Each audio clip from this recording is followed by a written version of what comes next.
السلام عليكم ورحمة الله تعالى وبركاته. مرحبا بأعزائي الطلبة والطالبات، أتمنى أن تكونوا في أتم الصحة والعافية. إذن في هذه الحصة سأشارككم تصحيح موضوع البكالوريا المقترح لهذه السنة الدورة الاستدراكية.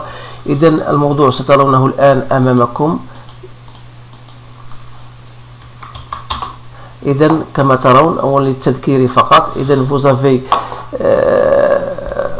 l'étude du sujet, ça part bien sûr de l'électrolyse d'une solution aqueuse de chlorure d'or 3. On étudie dans cette solution, bien sûr, cette partie l'électrolyse d'une solution aqueuse de chlorure d'or pour déposer une fine couche d'or métallique sur une plaque de cuivre. On plonge totalement une plaque de cuivre dans une solution aqueuse de chlorure d'or et on la relie à l'un des pôles d'un générateur électrique, puis on relie l'autre pôle de G à une électrode de graphite immergée dans la même solution. Alors le générateur débite un courant d'intensité constante 50 mA pendant une durée de temps delta T. Au cours de cette électrolyse, on observe un dépôt métallique d'or sur la plaque de cuivre et un dégagement gazeux du chlore Cl2 au niveau de l'électrode de graphite. Alors voilà, on vous donne des données, on vous demande de faire un schéma de dispositif expérimental utilisé pour cette électrolyse, en précisant le sens du courant dans le circuit, bien sûr l'anode et la cathode, faire l'équation au niveau de chaque électrode, puis l'équation bilan, et enfin trouver en minutes le temps nécessaire au dépôt d'une masse d'or 0031. Voilà le sujet. Donc la première partie. On va maintenant passer à la seconde, à la réponse à cette première partie. Premièrement, on vous demande de mettre un schéma ou bien faire un schéma du dispositif. Alors qu'est-ce qu'on a? On a un dépôt, bien sûr, voilà.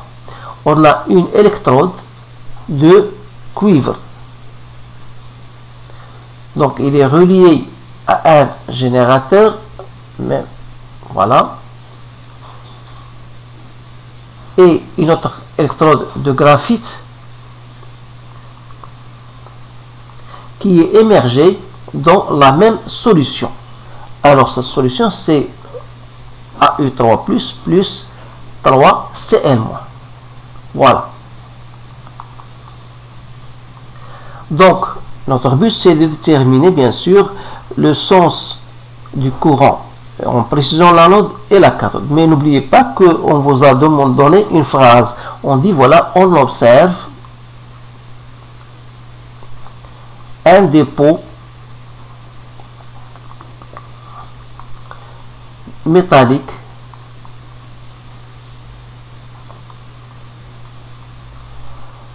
d'or sur l'électrode du cuivre et un dégagement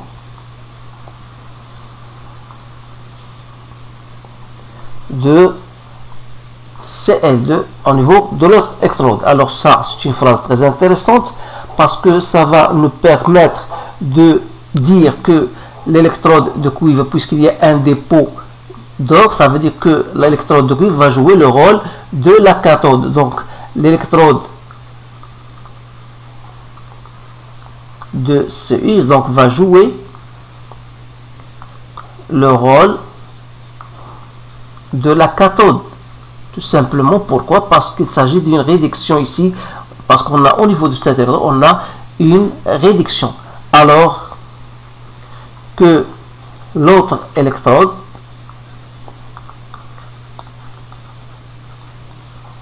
va jouer le rôle d'anode. Alors le sens bien sûr du courant, vous pouvez le schématiser. Toujours le courant passe de la cathode vers l'anode. Donc voilà le sens du courant. Donc on a ici, on a dit c'est la cathode. Ici c'est l'anode. Donc voilà le sens de courant. Alors le sens des électrons, bien sûr, dans le sens contraire. Alors ça concerne la première question. La deuxième question, on vous demande d'écrire l'équation de la réaction au niveau de chaque électrode. Alors au niveau de la cathode et au niveau de l'anode. Donc on a A3+, plus 3 électrons, ça nous donne AU. Ça c'est une réduction, alors que au niveau de l'anode, on aura une oxydation, c'est-à-dire l'équation sera de la sorte. Alors pour écrire l'équation bilan, il suffit ici de multiplier par 2, ici multiplier par 3. Donc ce qui nous donne l'équation bilan de AU3+, plus 6Cl-, donc 2AU plus 3Cl2. Voilà. Donc voilà votre équation bilan. Donc la troisième question.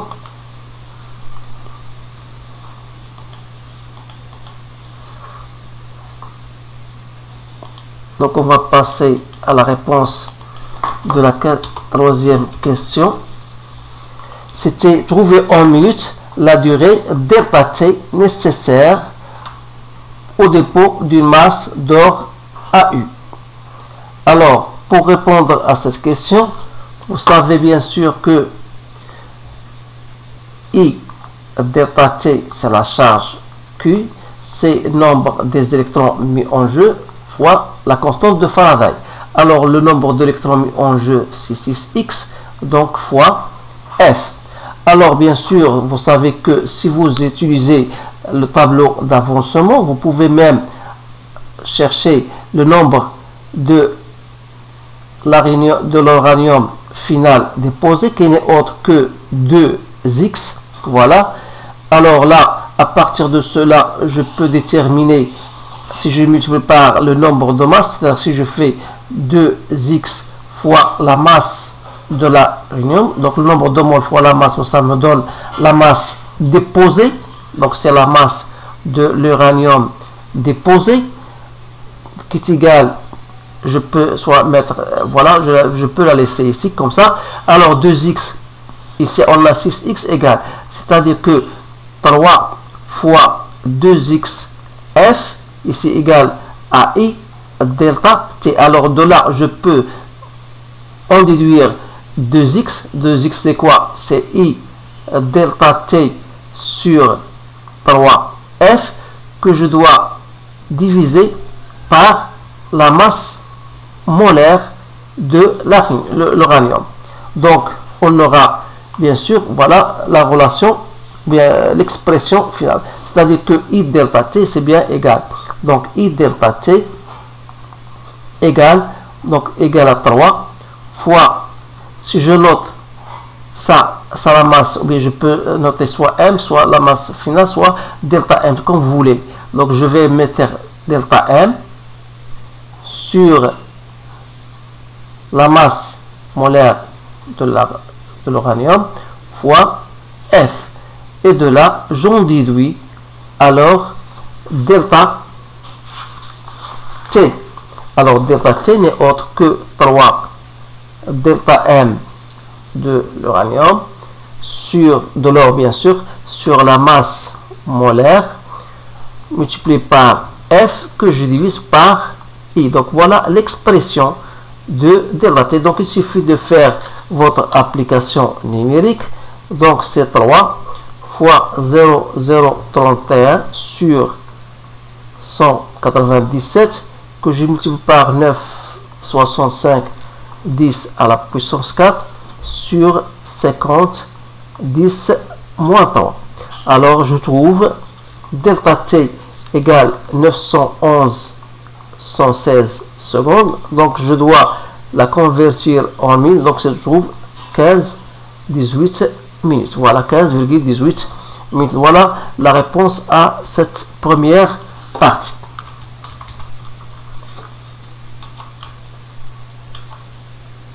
Donc on va maintenant passer à la deuxième partie,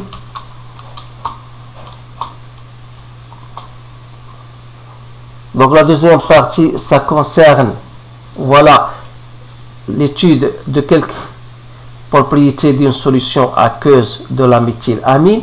Donc la méthylamine de formule semi-développée CH3NH2 est utilisée dans l'industrie pharmaceutique comme constituant de plusieurs produits tels que des antispasmodiques, etc. Donc voilà, ce sont des informations.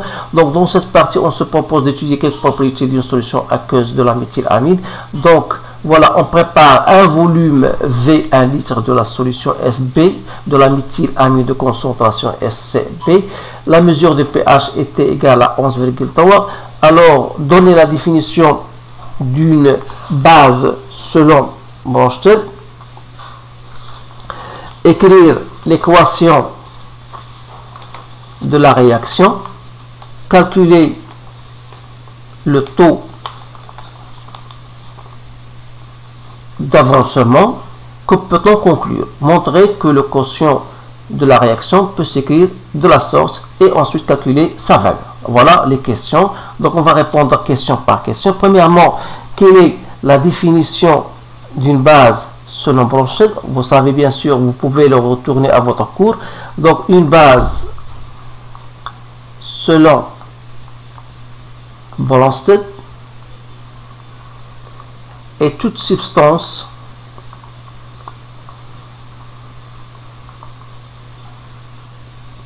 chimique capable de capter un proton H+ ou plus. Alors vous pouvez même revenir à votre cours pour trouver la définition, si vous voulez, d'une autre façon. Alors deuxième question, il faut mettre la réaction de cette substance CH3NH2 avec de l'eau, puisque c'est une base. Donc il va arracher un proton H+, donc ça devient NH3+, plus H au moins. Alors, en ce qui concerne le taux, c'est quoi? C'est X à l'équilibre sur X max. Or, si vous voulez même faire un tableau d'avancement, c'est très facile. Donc, c'est la concentration de H au moins sur CB. C'est-à-dire, comme H au moins, c'est KE sur H3+. Voilà. C'est-à-dire, c'est 10 à la puissance moins 14 sur CB fois 10 moins pH. Alors, taux, ça devient donc 10 à la puissance pH moins 14 sur CB. Alors, je fais mon application numérique. Donc, le pH était 11,3 moins 14 sur 10 moins 2. Donc, j'ai trouvé 0,492 que je peux prendre 0,2. Alors, vous remarquez qu'il est très simple, inférieur à 1. Ça veut dire que la réaction est non complète. Donc, voilà la conclusion. Donc, si je cherche maintenant à calculer QR à l'équilibre. Alors, QR à l'équilibre, d'après la réaction, donc c'est H au moins fois la concentration H au moins, donc c'est toujours H au moins au carré, sur CB moins H au moins. Alors, tout simplement, d'où vient cette formule-là? Vous savez bien sûr que X à l'équilibre n'est autre que H au moins sur V. Alors, X équilibre sur V, c'est H au moins. D'autre part, vous connaissez H au moins, c'est CB fois taux. Alors, notre relation, ça devient donc, expression, ça devient donc CB au carré, taux au carré, sur CB moins CB fois taux. C'est-à-dire CB, je simplifie, donc ça reste CB taux au carré, sur 1 moins taux. Donc, si je fais mon application, donc 10 moins 2 fois 0,2 au carré sur 1 moins 0,2, donc je trouve 5, 10 moins 4. Alors, voilà la valeur de... Alors, on vous demande de déterminer ensuite la valeur de la constante Ka. QR équilibre en fonction de Ka. Vous savez bien sûr que la constante d'acidité d'une façon générale pour notre cas, donc c'est CH3NH2 H3O+, que je divise par la concentration de CH3NH3+.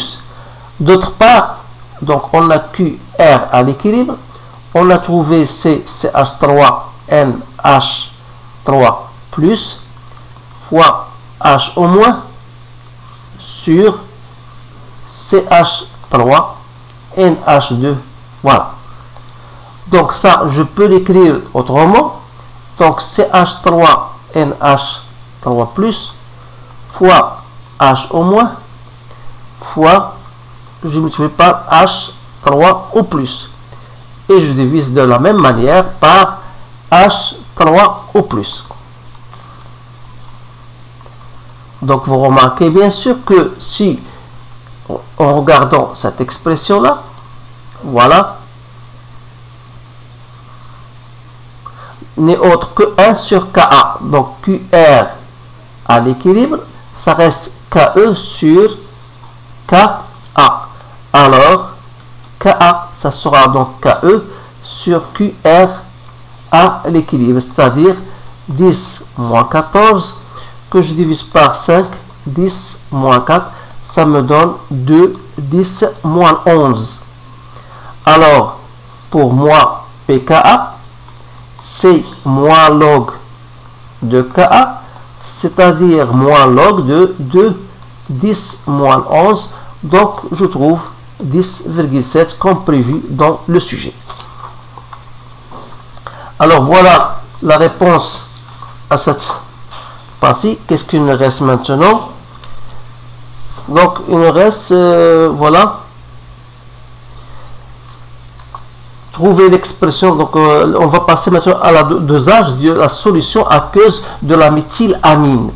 Alors on fait la valeur, on peut pour vérifier la valeur de la concentration CB de la solution aqueuse, on réalise le dosage pH métrique d'un volume VB 15 ml de la solution aqueuse par une solution aqueuse SA d'acide chlorhydrique de concentration Ca. Alors, première question, écrire l'équation de la réaction. Alors, pour écrire l'équation de la réaction, voilà les questions. Écrire l'équation de la réaction, déterminer graphiquement les coordonnées des VAE et PHE du point d'équivalence, en déduire la concentration CB, choisir parmi les indicateurs colorés l'indicateur adéquat pour réaliser le dosage, déterminer le quotient qu'on voulait, et après avoir versé un volume de 20,4 ml, alors on déduire l'espèce chimique prédominante. Alors on va répondre à ces questions-là. Alors, pour un volume, premièrement, écrire l'équation de la réaction du dosage. Alors d'abord, je vais vous expliquer comment on fait donc la réaction de dosage. Voilà, il faut bien comprendre cela parce que c'est très intéressant.